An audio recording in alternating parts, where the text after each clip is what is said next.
All right. Welcome, everybody. This is Deep Dive number 20 for those of you that are keeping score.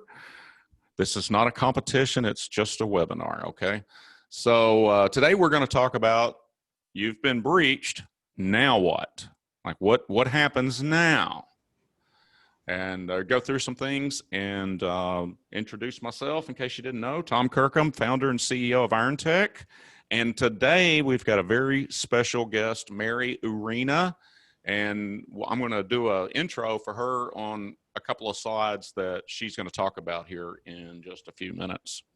And then at the very end, we're going to have we're going to announce something that actually, we got two things we're going to announce today. But we'll get to that. Let's keep it a surprise.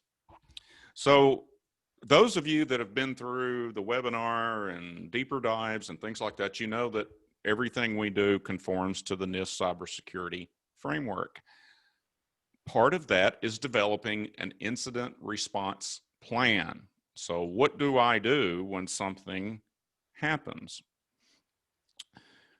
The cost of a data breach is really expensive. In 2016, IBM co-partnered with another company, and they did a cost of data breach study.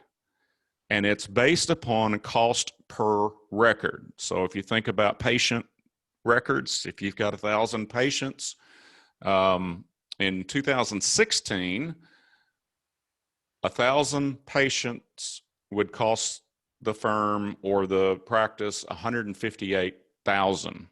So it was $158 per record. Now, they also discovered that the research indicated that if the victim or the facility, the organization, whatever it is, if they actually did have an incident response plan in place, then it reduced that cost to $142 per instance, which is it takes at least about 10% off of the total cost in mitigating a data breach, getting over it and, killing it and getting over it and doing postmortems and PR and all of these different things. So you kind of really need to do this. It's part of the respond part of NIST cybersecurity framework. So what does it consist of? Well, you've got to have a data inventory and also an equipment inventory. I forgot to put that on here, but you've got to know what you're trying to protect. Remember that core of the onion that we're going to wrap all these layers around, okay? So whatever you're trying to protect, whether it's a financial database, patient database, customer list and credit card numbers, birth dates, social security numbers, but also, especially for those of you that use industrial control systems or SCADA devices, you've got to protect them and be alerted because they have firmware and they do have vulnerabilities. Firmware is notorious. Companies that make hardware devices until recently treated the software that was embedded in those systems as, some of them hard coded the password to access it. And there's still some sloppy practices going on in the firmware business. So if you've got any sort of ICS or SCADA device, you better really consider that a nation state could very easily attack a certain Siemens controller of certain type and just release it on a utility. So you got to know what you're protecting, right? Then you got to monitor and audit. So this, once again, NIST, CSF, we want to be able to monitor for anomalies or security events or what could be a security event. And then we have to discover, we're just looking for things out of the ordinary. But a lot of people forget about the audit part. So what that would be is like QuickBooks, and maybe you got 3 users in QuickBooks, but somebody leaves or is fired or whatever, and you never delete them out of access to QuickBooks. Well, those can stack up. It could be a computer network, online bank access. No matter how trustworthy that individual is, and yes, they could do something malicious. We've talked about malicious insider threats, But just the fact that there's another set of credentials available to access that application or the bank account or the website, whatever, that increases the attack surface. Just because it exists makes it less secure, right? Okay, and many of you are going to have compliance requirements. You know, they're going to want, you know, if you've got financial records, you've got to be compliant with Sarbanes-Oxley maybe, or there's some others, I can't think of them right off the top of my head. Health, dentist, anything that's got patient records. Could be a law firm that does patients. It has patient records for whatever reason. Personal injury, I'm thinking. Well, you're subject to compliance with HIPAA, right? Okay, and then you've got to assess your legal risk and your financial risk. This should be done early on at the time you're doing an inventory. And then finally, you've got to have a properly prepared crisis communications plan. And that is to not only communicate to regulatory agencies, because you're required to, or maybe your state. Most states have a law requiring any business to report a data breach. But it also includes, especially includes, you know, the press or media relations. So that's just the basics of the overall 50,000 foot view of an incident response plan. I once again forgot to start the fancy animation. Just throw it together. Just throw it together. All right. Now, the technical response, because we are the ones monitoring it for most of you guys. Now, occasionally a client will report it to us first, but most of the time, all of the time, we've got a set of eyes or multiple pairs of eyes looking at control panels in the command center and this, that, and the other, looking for those anomalies, right? So we've got a tool that just works with industrial control systems. It's a log ingester. Getting a little nerdy on this, but basically all of these devices have logs, and it's just a tremendous amount of data. Well, a really good SIM tool analyzes those logs and then alerts us to anomalies that need to be investigated by human beings. But the very first thing we've got to do is stop the attack, right? Slow it down, stop it, bend but not break through using those multiple layers. And we respond according to the specific threat and perhaps knowing who the threat actor is, you know, those nation states and, you know, criminal syndicates that I've talked about several times, or, you know, could be a vendor. You know, it's a non-malicious vendor that somebody's accessed through them that may have access to your systems. So once we determine that, we want to remove that intruder, okay? And then sometimes we don't know this until we do a post-mortem, but we need to find out what the attack vector was as soon as possible, okay? That needs to start really immediately. And then we've got to assess the scope of the breach so we can make advisements and consult with the boss, the CEO, or the manager, or the president, or whoever's where the buck stops, right? Who's going to be in charge of this breach? So we've got to give them accurate information as soon as we possibly can, so we know the scope of it.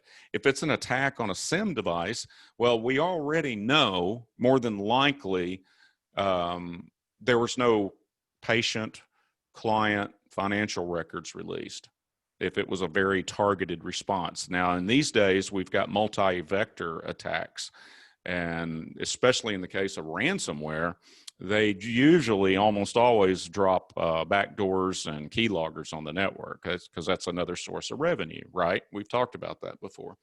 So anyway, as this crisis or as this attack is being remediated, we have to advise you, the manager, the president, the owner, we have to advise you as soon as we know something definite. This is what the scope is, and this is how soon we're going to be able to stop it, and this is what records or what equipment was affected, and this is going to be the outcome more than likely of it. And then finally, any good security company is going to always do a post-mortem after the fact. Once all the fire is put out, the intruder is off the network, we understand the attack vector, we still go through everything and say, where did those layers to that onion break? Did we deem this tool was too expensive, and we worked with you to say, okay, we recommend it, but I know everybody's got budgets, right? But if we discover that we were missing a layer of the onion, we need to know those things. And because threats evolve constantly, and since, like I've said, the NSA was breached in 2018 or 17, late 17, the threats are totally different, and they're evolving all the time. In fact, today we were on just a meeting internally, and we were talking about paying ransoms or not paying ransoms and this, that, and the other. And there was a threat being described in this article that sounded suspiciously like it was one of the NSA tools that a nation state was using. It really did sound like it was the Stuxnet that the United States and Israel used to destroy the centrifuges that Iran was using to refine plutonium. So at any rate, the more we understand the attack after the fact, the better our response can be going forward. And it could be that environment or other environments. So, but the main thing that you may have to deal with is crisis communications. Now, I've got Mary's on the call here, and she's a brand strategist and PR maven, dedicated to being a part of teams whose lifeblood comes from building brand and community trust. Mary has received recognition by her peers in the business marketing world, garnering numerous Tower Awards for excellent work. And she's been honored with the coveted Madonna Award for Professional Excellence from Mount Mary University. Now, among the many crisis events that Mary has worked on, and I'm going to date myself here, but they include the Tylenol scare when I think they were tampered with and they had cyanide put in them, and all the Tylenol. I mean, that was a big deal back then. That was the boxes, nothing was sealed back then. You could just open up a tube of toothpaste and whatever. Well, the drugs were the same way. No one would have thought somebody would want to kill people by using that attack vector. Anyway, she worked on that, worked with a team that worked on that, and she's also did some Six Flags death incidents, I think, on roller coasters. I don't know all the details about that, but these are serious crises when you're talking about death. It doesn't get any worse than that. And some of you on this call, hopefully it'll never happen to you, but you are dealing with critical infrastructure and things like water and drinking water, public drinking water. So hopefully I didn't butcher her bio too much. Having said that, I'm going to turn it over to Mary. Well, hello, everybody. Glad to be with you this afternoon, and wish we were talking about something more fun, like my Chicago White Sox being in the playoffs for baseball instead of crisis communication. But believe me, crisis communication is a darn important thing to be prepared for. When crisis strikes, we need to communicate, and we need to do it right. And what I like to say is we need to stay off the blunder list. And some of my colleagues call it the cringe list, where you just cringe when you hear a company make a statement and say, "Oh, that was the wrong thing to say." People aren't gonna respond to that. So in the last year, we've had some pretty memorable blunders. If you think about Boeing, when the 737 MAX jets had their two bad accidents, they made a statement that said that they're going to make them even safer, which was a really strange comment that could be interpreted as meaning that the planes weren't as safe as Boeing could have made them in the first place. And then piling on top of that, their former CEO said in a news conference that they followed exactly the steps in their design and certification processes that consistently produce safe airplanes. Well, it was clear to the public and everyone else that those airplanes weren't safe if they were crashing. So Boeing didn't admit fault. They said that they did everything right, and they never said that they were sorry. That's kind of a cringeworthy moment, if you ask me. If you go back to the Volkswagen crisis, that started in 2015, and unfortunately, they still haven't recovered from it. They still haven't recovered from it. They were manipulating their engine controls to pass emissions tests, and they didn't handle that scandal well at all. First of all, they denied that they did it. And then they shut down social media, which prior to that was a huge means of communication for them and their community. And they never admitted fault. Again, that's another cringeworthy moment. The executives even said that they didn't know what was going on. It's their company to run. How can they not know what's going on? And then Wells Fargo, we all remember their employees opening 2 million plus bank accounts and credit cards without customers' knowledge to meet some quotas that had been put forth. They got fined by the feds in the state of California.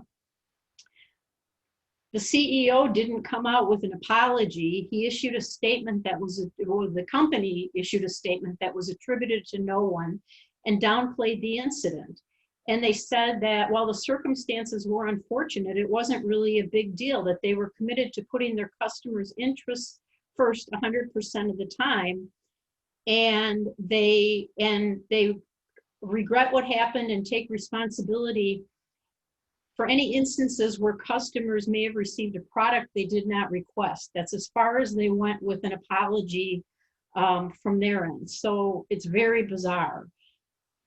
College admissions this past year, celebrities and very well-known people were paying colleges and universities to get their kids in as students.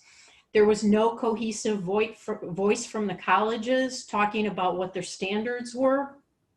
And there was no cohesive voice from the parents if they were admitting or not admitting that they were in the wrong. And then on a more, well, I say a fun note because it's the royals, but Prince Andrew and his relationship with Jeff Epstein, he had no remorse. He absolutely acknowledged that he had a relationship with the man and showed no remorse in his actions or his words. And we know how that all worked out. He's not really an active part of the royal family anymore with a job. So those are just some interesting big blunders of the past year. But don't discount it. It is in our own backyard. Just last month in Clark County, which is a school district in Las Vegas, the school district suffered a ransomware attack, and they decided that they were not going to pay the attackers. So the attackers went ahead and published stolen data on the students and teachers.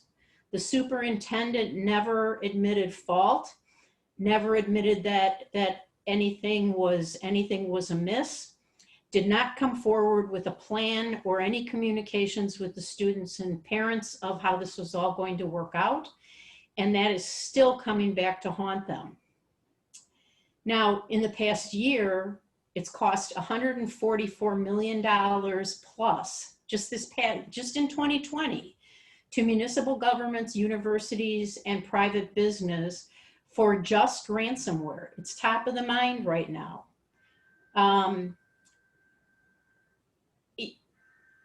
We need to, and going back to the school districts, some of those school districts that have been breached have paid anywhere from $25,000 to $200,000 in ransomware.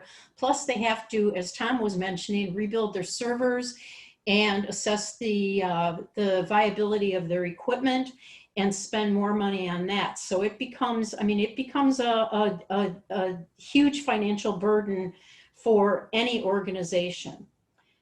So a ransomware attack is one attack vector where sensitive customer data or organizational data can be compromised. A malcontent could in your situation, a malcontent could contaminate your water supply, or the water system fails, or someone shuts it down, even worse. So the key here is that you need to be ready with a plan. And my hope as a crisis communications professional is that we create the crisis plan, we practice the crisis plan, we dust it off a couple times a year to make sure that it's still valid and updated, and that we never have to use the crisis plan. But it's all about what Tom preaches. It's that preparedness, and it's the training of the people so that everyone knows their role should there be a crisis. You don't need a high-priced consultant. All you need to do is think it through, and you need to always think transparency. And I think now with what's going on in our country, we all understand what transparency is and how we want information served to us. And the media is no different from that. The difference here is in a crisis situation, you can't control the media. You need to give them your message and need to make sure that it's fair and that they understand it, but you can't control what they write. Or broadcast. That's a given forever and always. So we've got 6 steps for crisis communication. It's fairly simple and straightforward. Again, as I said, you just need to think it through and have it committed to by the organization. So first, in the case of a crisis, you have to verify the crisis situation. What happened and where it happened, when did it happen, who's involved with what happened, how did it happen, and what's currently being done to rectify the situation. Now, sometimes there aren't answers for all those questions, and that's okay. But again, that transparency means that when you communicate with your audiences, who may or may not include the media and the regulatory agencies, etc., you need to be transparent and tell them what you know and what you don't know and how you plan to move forward. Once you verify the crisis situation on the spot, you have to notify and gather your team.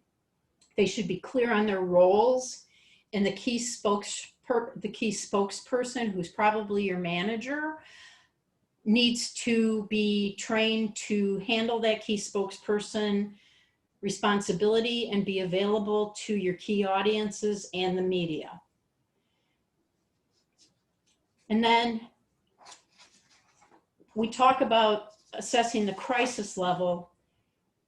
That drives how your communications works. Is it highly intense? For example, in the Six Flags example that Tom gave you, people died. That was a tragic, horrific situation. So let's say that that was a highly intense situation. The Tylenol situation was less tense. People didn't actually die, but it was widespread because Tylenol is a very well-known brand, very well-used brand, and it's a large company. So that was intense on the scale. And Johnson & Johnson did a good job of handling it. Then there's moderately intense. The public is aware of the situation or the event, but it's attracting very little attention. For the water utilities, that might be that your communication systems are shut down, something that's not threatening lives. And then minimally intense is just something kind of weird or bad that happens that you didn't have control over, but you still need to let people know that it happened, because it may affect some of their goings on in their daily life. You need to develop messages, and that means you need to put yourself in the victim's shoes. When you develop your messages, you need to, a lot of organizations decide that they want to script those messages. That's not a bad idea. There's a tool that we use called message mapping, which helps make those pre-scripted messages and develop new messages easy for you, and then figure out the best delivery for those messages. Managing the communications means that you know who you're going to talk to. You have a prearranged list and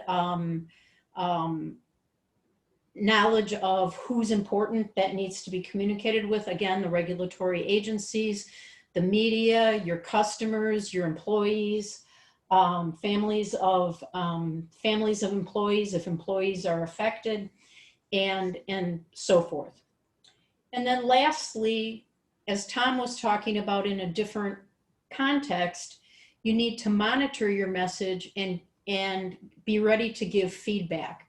Make sure that what the media is digesting and what your key audience are digesting is on target, it's correct, and give feedback and continual communications going forward to clarify and keep them updated on what's happening with your crisis. So again, it's not difficult. It's some key steps. The key is having the team in place to be able to fulfill those steps and bring it forward. Now that brings me to our crisis communications toolkit. We at IronTech are developing an easy to use toolkit for you. It contains easy to understand explanations of all of the terms we use, all of the steps that have to be taken, some hints and tips. It includes templates that are for real world use. That means that you can take these word templates and you can essentially fill in the blanks and make it yours and have that ready to go. You don't need to reinvent the wheel here and decide on, on what the appropriate format or the appropriate context is for your messages. We have that. And then we have a media training add-on tool, which I know Tom's is as excited as I am about it. We happen to be acquainted with one of the media training experts here in the States. He's an award-winning journalist, on-air personality with several network stations, and now his focus is simply speaker and media training. So we offer that as an option for you to be able to get your spokesperson trained and anyone else who may be on the communications front line.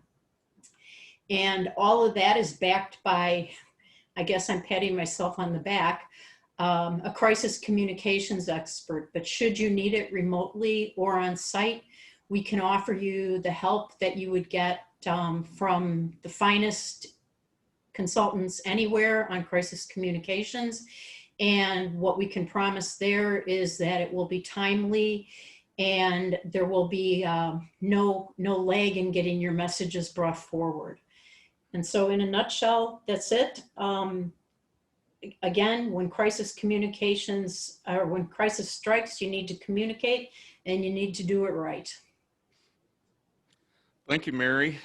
That's a lot of stuff to learn there. Sometimes our deeper dives get a little deep, but absolutely good advice. You do have to manage that stuff. And if you think, I wish I had a dime for every time I said this. I used to say nickel, but inflation, If you think you're too small and it won't happen to you, there's no such thing.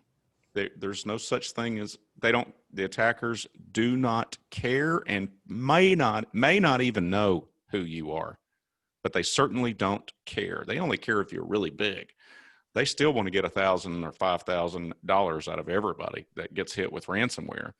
Now the nation states, with a certain Siemens controller or whatever it's, that everybody, all water operators use,